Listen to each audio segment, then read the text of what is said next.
Let's go. Can I get up? Yeah, everywhere. Up, down, left, right. Shorty's moving again. Shorty's loose with the pen. Shorty do with the wind. Alright guys, so a few months ago, I made a video titled My Coalpot Story. The point of this video is that you guys should not be like me. Do not do what I did. So this video is part 2 of my Coalpot story. I realized I did not tell everything that I should have. I didn't elaborate enough and I didn't give enough information the first time I was making that video. So yeah, this is part 2. Hello and welcome. I am Stack612 and welcome to Roaches to Ranches, where it's all about progress. Now if you're watching this video, you probably found out about this channel because of the video I posted a few months ago, a while back, about my story with COPART, and you guys are interested in getting into COPART and, you know, understanding the ins and outs of what it's gonna be like. So in my first video, I was talking about how I was buying a few of my cars from COPART, and a lot of these cars were Civics. I mean, all of these cars were Civics, all right, old Civics. Now, the point of this video is do not be like me. Do not buy old Civics, all right, because you're never gonna get ahead, all right? I was making money. Don't get me wrong, I was making money. So, and I said it right away in that video. I was not making that video to bash COPART. What I didn't mention in that video was that you guys should not be like me. Do not buy old cars because it's not worth it. It's not worth it at all. You'll win the auction for the price of those cars is so, they go for so cheap at auction that after the prices you end up paying double. So do not be like me. I cannot stress that enough. If you want to get into COPART, save up money and buy a real car. Buy you know, a newer car, you know, 2004 and newer. All right, don't buy some old cars like I was doing. Anyway, just buy higher valuable cars. The year doesn't really matter. You will definitely make money so that it is worth it. Secondly, buy clean title cars, okay? I did not mention this in the first video. I've never bought a salvage title car. I've never owned a salvage title car in my life. All my titles have been clean. Not even, what is it called? Like clean title prior salvage. I don't deal with any of that. Unless your car is very valuable and you end up getting lucky with a buyer who doesn't care, then yeah. If you already have a buyer lined up and you know they don't care about the title, they just know that you did the work and it's fine, yeah, go for it.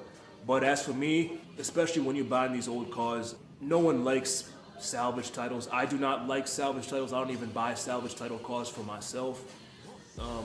Not because they're any worse than a regular car. It's just I like having clean titles. Or clean title cars, it will help the resale value.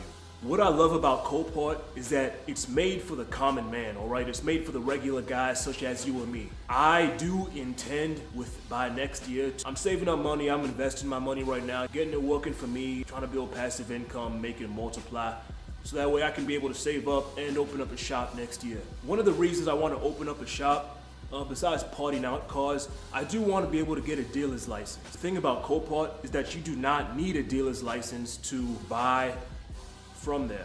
Before that, you needed a dealer's license everywhere. I know for the regular local auctions, you need a dealer's license, and that's what makes COPART so great. We can complain about the fees and everything, but at the end of the day, you can buy the car you want. Maybe not for the price you want, but you can buy it significantly cheaper than market value. We all need to be very smart when you buy cars also from COPART, or just when you buy cars in general. I don't know how any of you guys found out about COPART, but for me personally, I found out about COPART maybe a year and a half ago maybe, from Chris from BisforBuild. If you know about COPART, if you watch YouTube and you're watching me right now, you are probably familiar with BisforBuild. Or if you're not familiar with Chris from BisforBuild, you probably know about Sam from Samcrac. These guys are like the biggest YouTube guys who use COPART and are great advocates for its use.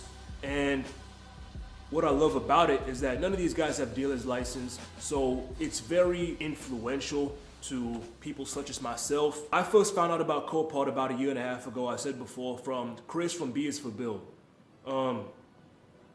great guy. I think he was building a Lotus Evora at the time, and he made a video titled "How I Get My Cars for So Cheap." I think I'm gonna link that video down below. He goes into great detail about COPART, how to use it, how to get registered, signed up, and bid on your first car. Samcrac, also great YouTube guy. He buys cars from COPART. I'll put his channel down below. You guys probably already know about their channels. I'm pretty sure you wouldn't know me if you never heard about them. One thing you need to realize, you see a lot of these bigger YouTube guys getting relatively expensive cars from COPART, and I want to let you know, do not be discouraged. All right, do not be discouraged. When I first saw Chris with his Lotus Evora, yeah, I remember the first time I started watching Samcrac's videos. He had like maybe 100 subscribers. He was like right when he was starting out his YouTube channel. That was right when he bought his Audi S3. He got it for really cheap, and at the same time, I was tending to get a little bit discouraged because it was still out of my price range. Don't be discouraged. Don't be scared to bid on the car right now. If you don't have the cash, save it up, invest it, build it up, man. Or just flip your way to more money and then, get the car you want to. Also, don't be afraid to email any of these guys, Chris or Sam, with any of your questions. I have personally communicated with Sam. He's a very cool dude. I talked to him about what I was doing. And yeah, he's a cool guy. If you have any questions, ask them. Or you can ask me. Or do your research and figure it out yourself. This is what I prefer. Don't be discouraged, man. Just because you see a lot of those bigger YouTube guys with pretty expensive cars, with a much bigger budget, you will not immediately be the next Samcrac or the next BisforBuild or anything. For example, I started out with Civics, something where I would literally be in it for a little less than $1,000. If you win, you don't win big, but you still win. If you lose, you don't lose, $1,000, whatever. I would recommend starting out small, just so you can figure things out, understanding the bidding process, understanding the fees, what to expect, things like that. I wouldn't recommend getting some $30,000 car from out of state. Never buy a car sight unseen. And if you're gonna buy a car sight unseen, I would recommend buy it from the insurance company. I'm kind of going on a tangent right here, but one more thing, the origin of a vehicle. What I prefer the most is for sale by the insurance company.